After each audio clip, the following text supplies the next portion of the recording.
With the current Ebola outbreaks in parts of Africa, I've been getting a lot of questions about how Ebola spreads and how contagious it really is. I'm Dr. Singh. Come round with me and I'll break it down. First, Ebola is not considered airborne under normal circumstances. In fact, people with Ebola are generally not considered contagious until symptoms begin. Ebola spreads through direct contact with infected bodily fluids.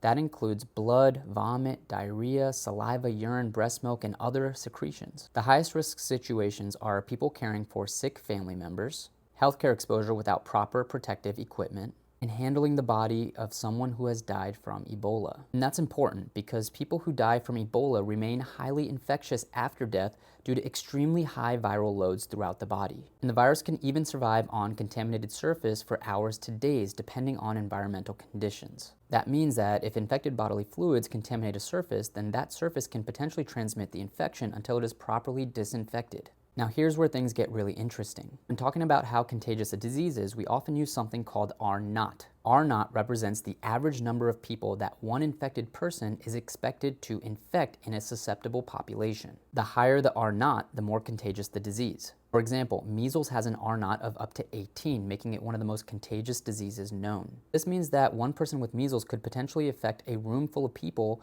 and that's particularly because measles spreads through the air. By comparison, historically, Ebola's R0 is around 2. So despite its reputation, it's actually far less contagious than things like measles or even some other respiratory viruses. But here's the catch: Ebola is extremely infectious when transmission occurs. So although it doesn't spread easily, when transmission does happen, the consequences can be devastating. And that's why public health measures like isolation, proper PPE, contact tracing, and infection control are so effective at stopping Ebola outbreaks. Understanding the difference between contagious and infectious is one of the most important things to know about Ebola. If you find this information helpful, feel free to like, share, and follow, and leave me a comment.